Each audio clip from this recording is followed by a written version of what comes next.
ಶಿಗ್ಗಾಂವಿಯಲ್ಲಿ ಉದ್ಘಾಟನೆಯಾದರೂ ಆರಂಭವಾಗದ bus depot.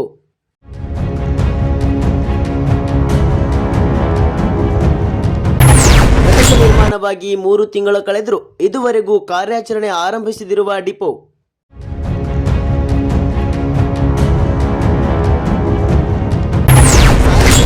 Ramalinga Reddy ಅವರನ್ನ ಕರೆಸಿ ಉದ್ಘಾಟನೆ ಮಾಡಿಸಲು ತೋರಿಸಿದ್ದ ಆಸಕ್ತಿಯನ್ನ ಡಿಪೋ ಆರಂಭಕ್ಕೆ ತೋರಿಸುತ್ತಿಲ್ಲ ಶಾಸಕ ಯಾಸಿರ್ ಅಹಮದ್ ಖಾನ್ ಪಠಾಣ್.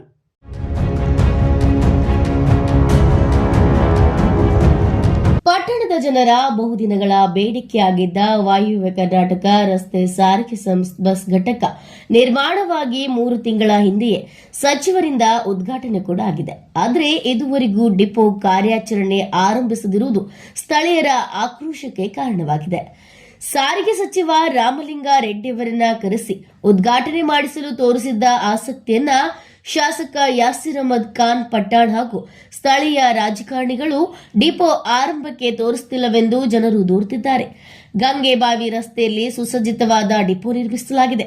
ನಿರ್ಮಾಣವಾದರೂ ಉದ್ಘಾಟನೆಯಾಗಿರಲಿಲ್ಲ. ಈ ಬಗ್ಗೆ ವರದಿಯನ್ನ ಪ್ರಕಟ ಮಾಡಲಾಗಿದೆ. ಆದರೂ ಕೂಡ ಈಗ ಡಿಪೋ ಕಾರ್ಯಾಚರಣೆ ಇನ್ನೂ ಕೂಡ ಶುರುವಾಗಿಲ್ಲ. ಡಿಪೋ ಆರಂಭವಾಗದಿರುವುದರಿಂದ ಶಿಗ್ಗಾಂವಿ ತಾಲೂಕಿನಲ್ಲಿ ಸವಣೂರು ಡಿಪೋದ ಬಸ್ಗಳು ಓಡಾಡುತ್ತಿವೆ. ಶಕ್ತಿ ಯೋಜನೆಯಿಂದಾಗಿ ಬಸ್ಗಳು ಭರ್ತಿಯಾಗಿ ಸಂಚರಿಸುತ್ತಿವೆ. ಬಸ್ಗಳಲ್ಲಿ ಜೌತು ಬಿದ್ದು ಪ್ರಯಾಣಿಸುವ ಸ್ಥಿತಿ ನಿರ್ಮಾಣವಾಗಿದೆ. ಶಿಗ್ಗಾಂವಿ ಹಾಗೂ ಸವಣೂರು ತಾಲೂಕುಗಳನ್ನು ಒಂದೇ ಮಾಡಿ ವಿಧಾನಸಭಾ ಕ್ಷೇತ್ರ ಮಾಡಲಾಗಿದೆ. ರಾಷ್ಟ್ರೀಯ ಹೆದ್ದಾರಿಗೆ ಹೊಂದಿಕೊಂಡಿರುವ ಶಿಗ್ಗಾಂವಿಯಲ್ಲಿ ಸ್ವಂತ ಡಿಪೋ ಇಲ್ಲವೆಂದು ಜನರು ನೊಂದುಕೊಂಡಿದ್ದಾರೆ. Bureau report, news pulse, Shiggaon.